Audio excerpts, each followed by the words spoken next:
Hello, what's up, and welcome back. So, the Outlaws of Thunder Junction official previews and spoilers has already started yesterday, or basically last night at our Philippine time. And exploring some of the new cards, I've decided to already start doing some deck brews for the standard format. And we know that we might see somewhat some of the typical top tier list in the current metagame. So adding these new cards will probably somewhat upgrade them, maybe use them only as a sideboard.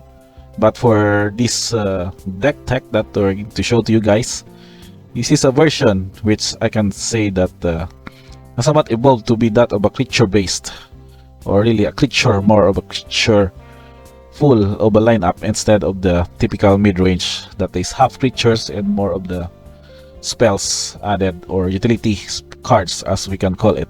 So I call this one as a just typical Golgari Aggro for now, but you'll notice that those cards in the red frame are the new inclusions from the OTJ set, or the Outlaws of Thunder Junction. So explore first what was included here, which I think somewhat convinced me to do this kind of deck build, is this card, the uncommon Honest Rothstein.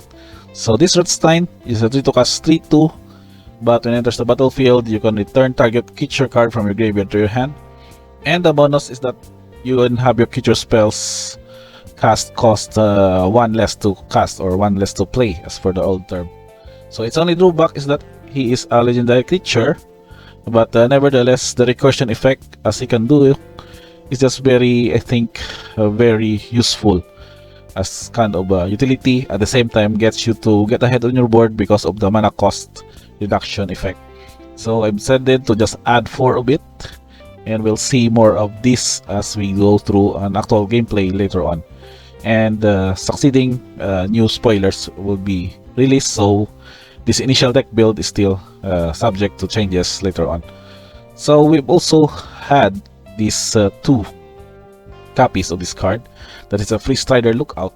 So we now have the new ability that whenever you commit a crime that is targeting your opponents, targeting his or her creatures and his or her graveyard, it thus triggers the crime effect.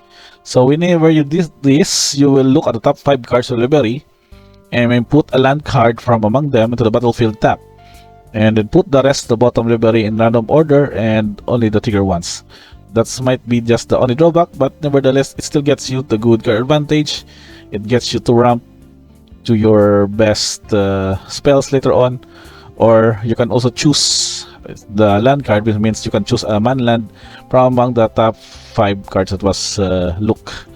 And also having a 3/3 body with reach will make sure that any flyers from your opponent could be blocked by this creature. Now for the other setup as to why this is added as more of a feature, is that I've decided to also have some of a tutor effect with these 2 cards. That is from Wilds of Drain, the Huntsman Redemption. It will also have this lore counter that you may sacrifice a creature, search library for a creature or basic land card and put it in your hand, and also do some pump effects for each of your creatures to have them more efficient and more having extra damage to your opponent's life total. So you can notice we have several 2 obs and 1 obs in the deck, which I think would help as a tutor target for the Huntsman's Redemption.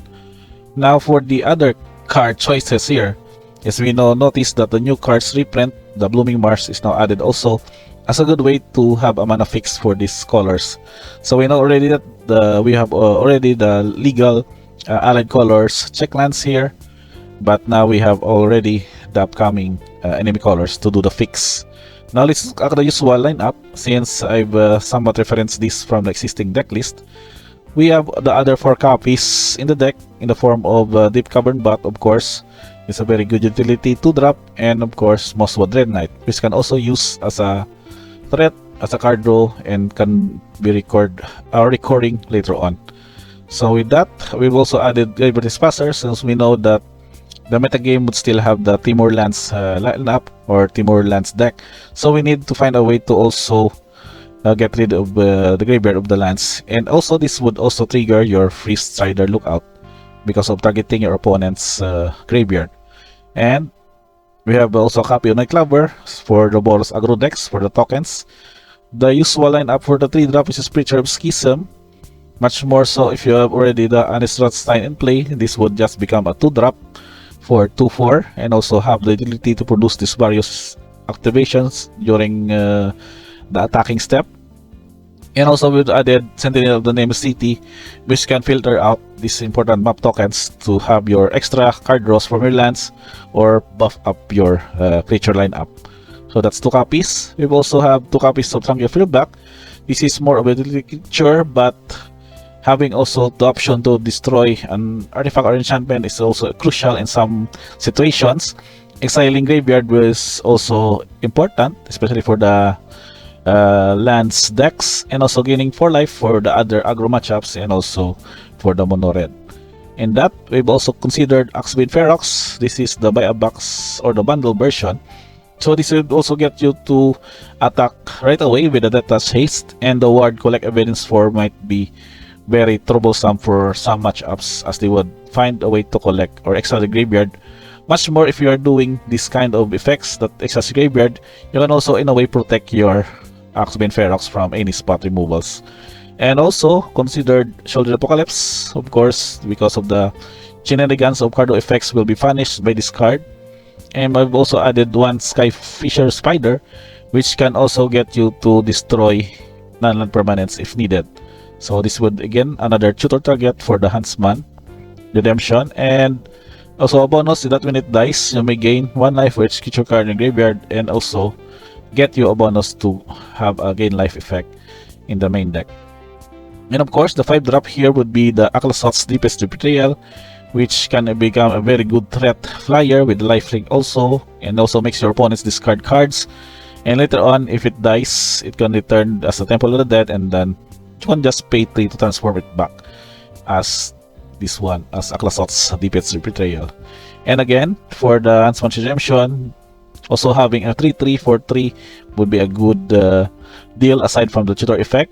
And I've also considered several spot removals. I've only added Bitter Triumph because it also set up here that discarding a card would be your other requirement aside from pay 3 life. So discarding also some of your extra creatures could be later on be used as a target to recur with the Anistratstein. So that also synergized in a bit. And also this one, the Annihilating Glare, that's only 1 copy. You can use this one to sacrifice your existing artifact creatures. Creatures means that you can also use tokens created by Aclasots or Preacher of the Schism to be used as a fodder for this one. And meaning also artifact map tokens created by Sentinel of the Nameless City would also be used as a good fodder for the ability to just cost you 1 black mana. For the lands lineup, again, that's 24 lands in total. We have only added a new inclusion, which is Blooming Mars, and the rest would really go with the usual fix. We have 4 copies of Death Cut Blade, 4 copies of Llanowar Waste also for the black and red Painlands, and 4 copies of the Manland Restless Cottage. So this would be the only top lands in the main deck, whereas the rest would also use the untap. And of course, channel lands are also important for this kind of deck setup. So it appears to be that on aggro, but can sustain in the mid game up to the late game with a few of these cards that can answer basically even any of the card shenanigans in the main deck or pre-boarded matchups. And last but not the least, your average mana cost is 2.86. We have also 2 mana value and 3 mana value as the most of the cards added here, and card distribution mostly on black with 30, green is 21, but the color producers are pretty much even in 21 and 20 each. And last but not the least are your tokens. We have 5 tokens that is to consider to use during its gameplay. We have Bat token, Beast token, Food token, Map token, and a Vampire token from Preacher of the Schism. So make use that you need to have these tokens beforehand, so that you won't really have to be confused that during gameplay and face-to-face games or live games in your local tournament or local game store events.